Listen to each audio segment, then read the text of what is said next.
बिस्मिल्लाहिर्रहमानिर्रहीम। अस्सलाम वालेकुम डियर स्टूडेंट्स। आज हम तीसरा हीरो डिस्कस करने जा रहे हैं और एक बहुत बड़ा नाम sir Alexander Fleming, Patrick Pringle ने ये लिखा है टॉपिक। चैप्टर 3 है, पार्ट 1। इसको 2 हिस्सों में कोशिश करेंगे कवरेज की जाए और शायद 2 में भी कवर ना हो क्योंकि इसके क्वेश्चंस काफ़ी ज़्यादा हैं। आप नोट्स में देखिएगा। सर अलेक्जेंडर फ्लेमिंग एंटीबायोटिक के बाबा आदम हैं।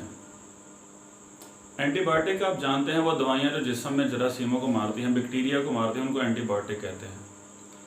और इसके बानी अलेक्जेंडर फ्लेमिंग हैं। इससे पहले एंटीबायोटिक नहीं थी दुनिया में।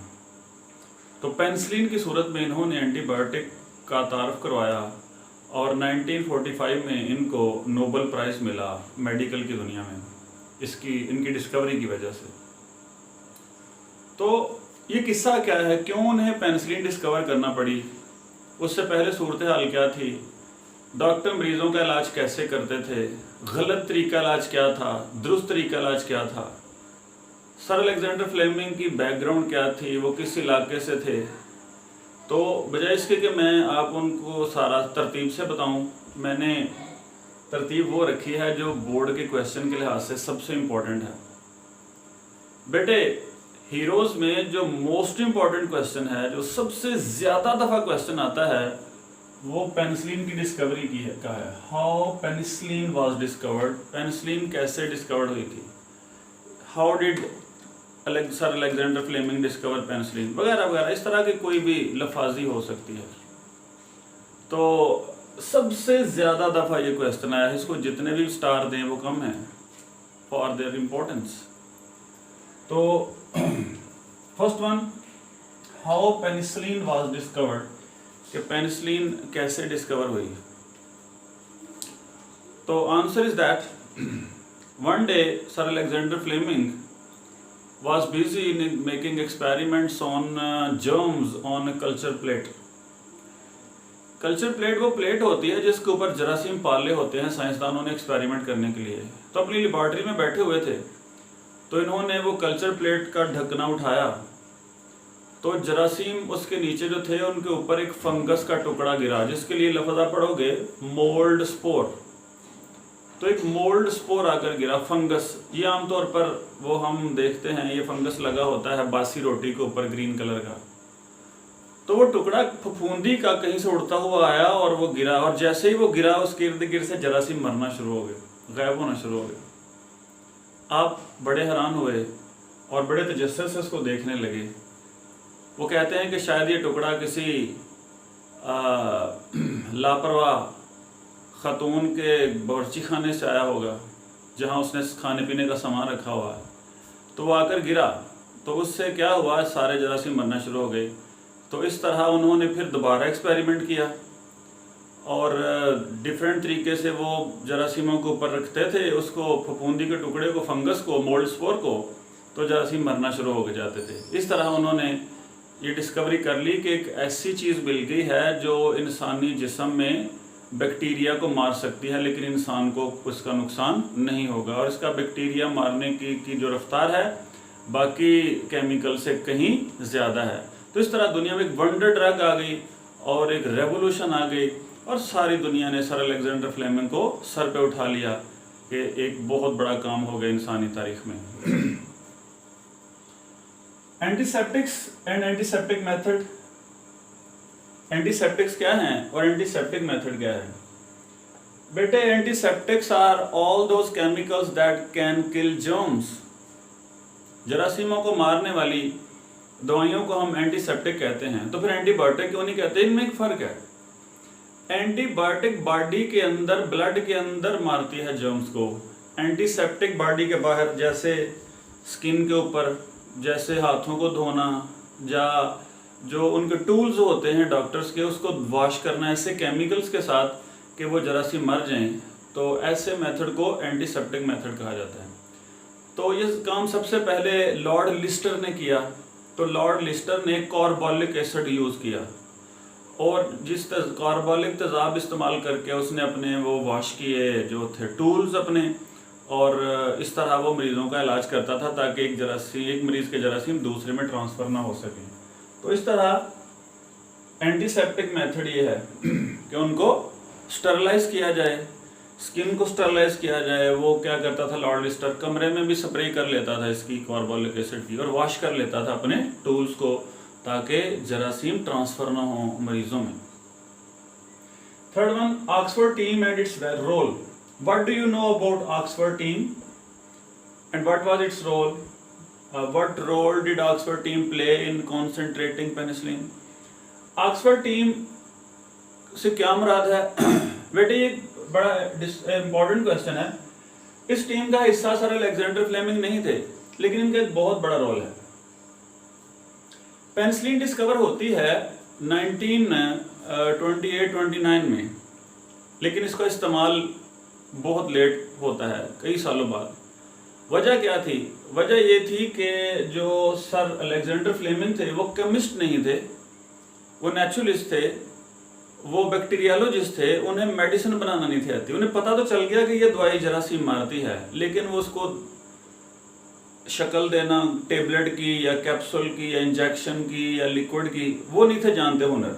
इस तरह सर अलेक्जेंडर फ्लेमिंग ने अपनी डिस्कवरी लिख दी, शाया कर दी, अखबारात में, मैगजीन्स में बड़े मशहूर हो गए। तो ऑक्सफोर्ड से टीम डॉक्टर E.B. चेन थे एक, और एक थे डॉक्टर हावर्ड फ्लोरे, और इसमें अमेरिकन केमिस्ट भी थे। एक टीम ने कई सालों की मेहनत के बाद पेनिसिलिन को प्रैक्टिकल फॉर्म में, कॉन्सेंट्रेटेड फॉर्म में मार्केट में पेश किया।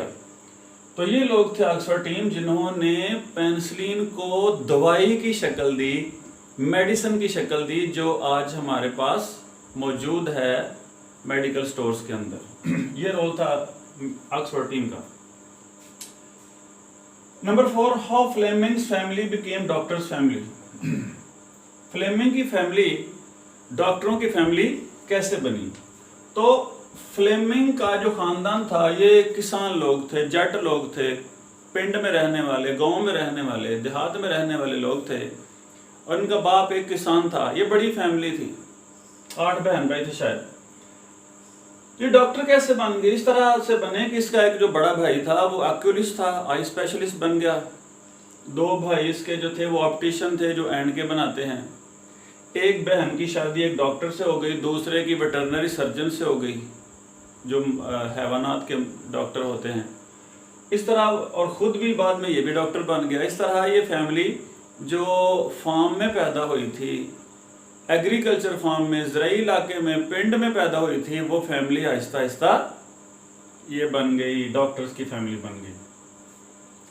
Chief defect of antiseptic method, बड़ा नुक्स क्या है? What is the chief defect of antiseptic method? एक सवाल आपसे पूछा जाएगा कि एंटीसेप्टिक मेथड का सबसे बड़ा नक्स क्या है, खराबी क्या है?